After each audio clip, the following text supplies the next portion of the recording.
everything that you do, if you want to partake of great results, you ought to be persistent, you ought to be resilient, you ought to be determined, and you ought to be a go-getter, even when you find challenges along the way. What is that exactly that you are doing?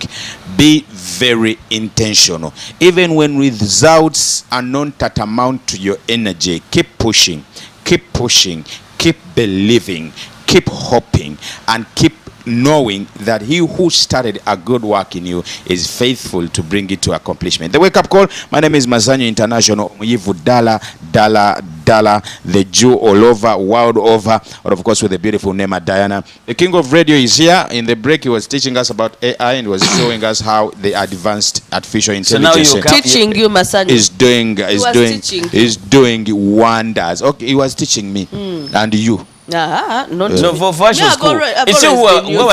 You were following closely. You are following. I've always been using. Yeah, knowledge is power. I think I'm illuminated. So now you agree what now I agree what exactly is happening. We used to write letters, and then people that read our letters were very impressed. This guy is really, really knowledgeable. Yeah. I like his diction. Yeah. The way we replied emails. Yeah. The way we could draft emails to the human resource managers. The way we could write CVs. In fact, people could oppress us, could ridicule us. They could even gauge us from the way we write CVs. You know, human resource managers could go through our application letters and like, this is not a serious person. He cannot even write a punctually right, a grammatically correct letter to apply for a job. You're not a serious person. So they could gauge us from our letters. They could gauge us from how we could reply our emails, how we could do communication. But this is something that nobody can ever judge you about, because you just get into your phone and write an email. AI writes for you a very professional email, grammatically correct, and then you just send it, copy and paste. That is what is happening in universities today. You see, what is happening, Masanyu, is that people ought to understand this, and even the earlier the better. Yes. If the earlier you get to learn to use AI, the better. You either learn to use AI or AI will replace you. Definitely. Yeah. Right. So if you don't know how to use AI, AI will replace you. So you need to use it. You need to learn to use it. Embrace it. Mulokole.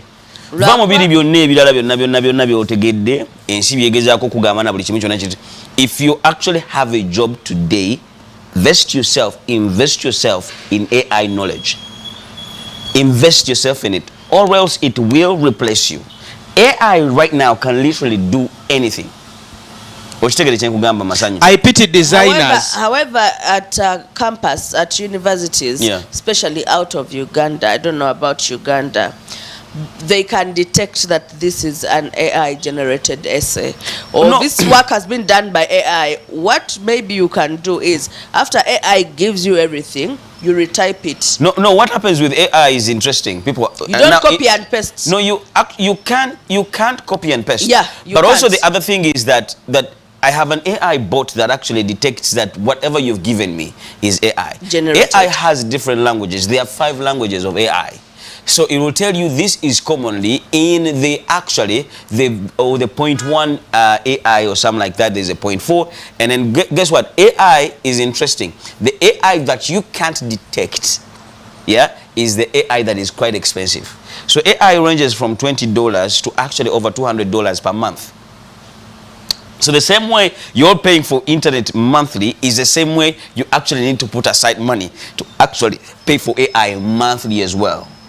So eri free erowoleza bannachalo. Yeah, eri free etandikirwako average thinking. Exactly, etandikirwako ebera ku average. Zezi nezitugamba, I'm sorry, I don't know what you're talking about. I'm sorry, I cannot give you that. Exactly, yes. I'm sorry, I'm short of that. Yes. Yenetegereyo sa. Wetegereyo sa. So there is that of videos. You know, AI does videos, AI does music, AI does music, AI does almost everything. I just need to speak. It even duplicates audio sound. It can duplicate your voice. Also take a dobozi ya Masanyu na kuba tune. I pity designers, because where we are going or where we are, you just put the date, you send your pictures, and they draft for you a good poster that you actually just have to print. Do you know the other side of AI people have not understood when it comes to graphic designing is actually creating character. it can actually create character. You can wake up and say, hey, I want a girl who is light-skinned, pink lips, holding a bottle of soda with this particular word, and then probably flying or jumping or dancing with it. So nekuzimbira omuntu image y'omuntu n'olowooza gyali n'olaba akawala nga kalungi guke creating de n'olaba akagayi nga mulungi model mulungi n'omupostinga everyone no creating artworks. Now most of that kati advertising agencies today are actually using that direction of AI generated images that are not there. Bino byogamba nti kati soko sasule model kati kye nkugambye nti kati ba model temukyaliwo temukyatukolera nti kati abadde munze nzo okupozinga ku billboard yo bichi byogenda kubye gym ninazi abs zange ninazi biceps ekyo gwamanyi kati balete makeup artist ankoleko mulimu tegukyaliwo hapana. So what I need to do is that, and mostly by the way, if you actually look at most of those billboards, it may actually look real, he may actually look a Ugandan, but it doesn't exist, because I would actually tell it, make the person look Ugandan. Make the namuwe ennyindo y'ebukoma nsimbi namuwa bulungi nnyo n'ogamba wow n'ogamba n'ennyindo yosijagadde, make it a little bit smaller. Leeta endaalo eringa ekifundikwa gijjeewo. So because there are very many images of the Nema Dianas that she posted, ejja kupikingayo kakala ka Diana, epikingayo akayindo ka gundi akawesi, epikingayo omutwe gwa gundi, like that, and then it creates something beautiful. Amazing. So you see, and because again, chikutandikira ne kuchido bagamba muno kuteka mfana ncha bao necha muchala then mulabo mwana gwe munazaala. Haven't you seen those things online? Even soulmate, they even draft for you a soulmate. Yeah. How your soulmate looks like. I am telling you. It does. Bakule soulmate. Oteka mne descriptions zewandiagadde bichi then ne drawing a picture of how your soulmate would look. I'm told like. If when you're chatting like on social media like TikTok, WhatsApp, Instagram and the X or Twitter, there is a possibility that in the algorithm, is it algorithm? Algorithms. Yes. They can pick from the people that you are chatting with the possibility of dating particular people according to the conversations, the flow of communication. It can actually detect that there is a possibility that Masanyu oyinza okusitukira mu kidayana. Engeri gye mu communicating according to the flow of information, according to how you relate, according to your likes, according to your values, according to the way you understand things, according to your comments on particular subjects. It can actually pick your mind negama nti kati gwe Masanyu engeri gye weetwala mu personality, your character traits zo, and how you react to different subjects and topics on social media, and how you think and the kind of things and content that you post. There is a big possibility that if you approach so and so and so, akwanguyiriza ebintu, because you speak the same love language and you actually think the same, because like minds can easily relate. So that is where we are. So if you're saying that it can actually give you a soulmate, I think I want to agree to a particular point. Obonabonereyo waliyo omuntu ebyoyagala nze njaga omusajja nga akeyaringa, njaga omusajja nga nyimbira, njaga omusajja nga nsitula, gyali eyo nga naye byayagala ngera bya postinga naye bya fantasizing, baba kwasa bukwasa ne musinga na baba ne muzaala abaana. So today,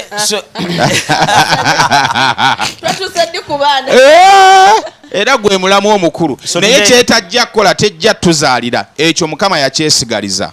So today, can I shock you? Can I shock you? King, shock him. Shock me. Masanyu, in Netherlands they have. Nentunulira omwana n'azaala. Today in Netherlands they've created artificial wombs. That all you need to do is have your DNA and your wife's DNA and ovaries and stuff like that. They put it. You don't have to carry a baby. They put it in an artificial womb, and then you have it on your phone. You just keep on monitoring. You monitor it from there. Nekolaga heartbeat rate intikati asabwati akola bwati kitambula bwati. Again, that is me. I'm saying it is impossible. Misgendering my power for 9 months. Engeri abantu gyabadde babonabonamu n'embuto for 9 months Why they've tried to do that is that they've realized the population is not growing based on how people are actually investing in themselves in work. Okay, how can we balance and make sure that omuntu is completely into work and then they are able to actually have a family of their own. And that's the problem we have of genetically modified stuff, because kati ogule michungwa mchalo wange yampadde ku fruits over the weekend nansalira ku michungwa ku miyembe ku bichi, and then I called her and I'm like, honey, I don't get it nga omuyembe ogulabika bulungi nnyo, agusaze bulungi, agupreparinze bulungi nnyo, naye ng'ogenda okugulya n'olya omucungwa nga temuli busigo, n'olya ekintu nga you feel it's exactly that, synthetic. But it is completely different. Now kuba juice mu blender and the way that the juice tastes, and you're like, honey, where are we going? Do you know why that is like that? Namugambye tugule ettaka twesimbire ebintu byaffe. Do you know why that is like that? And guess what? When you try to actually plant the real work, they're actually pests that have actually been created to actually eat them up. Ochitegede. Nti bino byosimba ebibi ebyaddala ebituufu ebyaddala organic. Twalyanga akachungwa. Bakoze obuwuka bujja ne buzirya paka lasiti ne bakugamba. Timu kifiriza. Let us you know why? Because they want to control food, and you can only control food if you control the seeds. So you can only have as much food as the seeds that actually you also have. So the future is looking at food is going to be the most important thing that actually people work towards too. I'll give you an example. Person like Bill Gates, he's the biggest landowner in the United States of America. But guess what? He's into technology.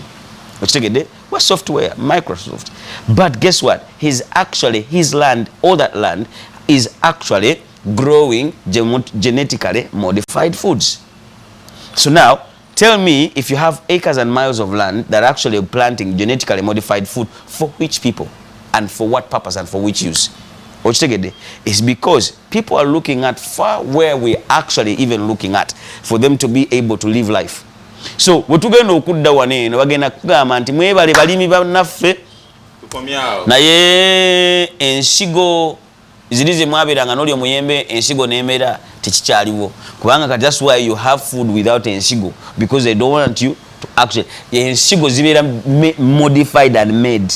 King nalidde omucungwa nengukuba wali nga siramyemu nsigo n'emu kyekyo anti ne test tebayemu nga ne test siyemu ekiyembe okiraba naye nga kikaawa okufa obufi kyekyo nga naye kiraba kyengedde naye ng'okukiryako chikawa, and that's why these genetically modified seeds are pest resistant. That's what farmers are bragging about. Kuvadinga embuzi ezaala ebyana bina bayitanga n'abantu ku kyalo jangola ezadde busatu ezadde bumeka busatu ente ezadde obwana bumeka ebyo nga tubimanyi ku bumyu era nga gikazaalanga akamyu ezaalanga akamyu kati dabayo tudde embuzi ennumu batulumbye ne buwangwa king batulumbye ne buwangwa. I was actually looking at the goats at Uma, showground. Man, those are not normal goats, my brother. And then of course they are genetically modified goats. Yeah. But they are bigger, more fresh. Ziria emerete, ziria busubi. So simanya nalabya soft babi kyao. Ne chachu alinga chachu bamugasemu so goat my friend ngachazibye kyakoze debuto kikoze sabu embuzi enda yawunyanga ekala lumensajja no ngama gamba ne kyatwawuzanga ennyama y'embuzi ku yente ng'ennyama y'embuzi okawulira I went to a restaurant nensaba ennyama y'embuzi nenja nenjima ne mbagamba ndidde ennyama ngamba ne bapa biru nga bangamba you have got goat meat ne mbagamba no way ngasijulide bwe wunya twalyanga goat meat ng'okiwulira test yayo musajja awunya kalidde we used to eat banana we used to eat goat meat nga when you eat goat's meat you're like my goodness nga bw'olya akamyu. They gave me rabbit. I ordered some rabbit on a certain app. Ne banditira rabbit. Ne bagamba this is not rabbit. Nga eringa enkoko yennyini. Nga there is no difference. You cannot tell the difference. Batulumbye enkoko kimanyi ze batandikirako okumodifyinga ebintu ebisinga ng'ekikoko kiraba mu weeks 2 kiba tekyasobanga tambula. Let me shock you. Very big. Batulumbye ne mu buwangwa bwaffe batya okubeera Ssaalongo kyalinga kitiibwa ng'ekika kyonna musobola obbaamu ne bassaalongo aba era nga balamagana okulaga banange Ssaalongo atuuse Naalongo wuuno banange Ssaalongo tuwe ku mukisa nga Ssaalongo sebo otandika n'emikolo ewaka nga bamanyi abalongo baabo we were revered because I'm a twin. I have a twin sister. Naye ewaffe they revere us. They do? Revere. Revere. Batu. Revere. Chigamba chitya. Mu Luganda kiri kitya? Mu Luganda otegeeza ki? They hold us in high regard. Okay. They hold us in high regard. When we go, kata atuuse, babiri atuuse, okitegeera. Naye kati I'm told that it's just a matter of choice. You actually choose to actually have either you want all boys or all girls or boy and girl. Buli basiribu kati wano mu USA kati basiribu bonna bazaala balongo. Ekintu kyokka ekiriwo kikino, those twins can never be identical. Yes. Those twins can never be identical. Bino walabanga abalongo n'olwo bawula. Abagundi wali IVF. Abo bawuli. Kati kisinziira King. No. It's banyinyonyolamu lately nti basobola okuteekamu eggi yo lyennyini ne lyeyawuzaamu naye kati webaganira okubeera identical ebiseera ebisinga is because they pick different eggs, they fertilize different eggs. Katugambe King is my husband, so they get his what and then they fertilize my eggs. Egg Binton. Don't say that. So they fertilize the eggs. So they implant like different eggs from yourself. So they implant them. Let's say you want 4 kids, they implant 4. No, they implant like 6. 6 or 7. And then when that 2 fails, banane bakwata. And sometimes mutawana mwerero bera ku bed rest. Bed rest means mwenda. Ate webagezaamu ne beeyawuzaamu, sometimes eggs are funny. Ugasigama nnyo okugira Nema ne lyeyawuzaamu. Ate kituufu kubanga kati the rate so you can have twins, by the way, at which if people you want to. Are producing medically challenged children, the rate at which autism is high, the rate at which retarded growth and dwarfism, the rate at which mentally unstable babies are born, special needs. Kati international schools ezisinga King. I want to say this on record. Most international schools we have today, they have a big department of special needs children. It's now a big department. And they get a lot of money. Batandise n'okusomesa kati abasomesa okutraininga abasomesa mu special needs on how to handle children with special needs. Kubanga abasajja abasinga kati bazaala abaana nga tawulira bulungi, tategeera bulungi, alina speech impairment, balina obulwadde kati bwe banyonyola nga tebutegereka nti akwata yeekanga nti date munango laba edda byalingawo just because abazadde kasaba bafulanga be bati abaana kasaba na abazadde bafunanga abaana be batunga tamutwala ku ssomero naye kati sebo obulema si buteesobola. What we're trying to bring to light is just it's these tablets that we take, they're very high. Affect the children. Like for example, bobelo child single, you take those tabs as gano kuzala. So by the time you're giving birth, you're either giving birth to a disabled child. Ochimanyi nti omwana yabanga omukukyalera nga mumutula mwerolera ng'ali omukukyalo naye kati buli nnyumba oli bw'azaala abaana bana kubaako eyasala lwera kubaako eyasala naye bannange katukomewo. We help jumpstart your day like this. The wake up call.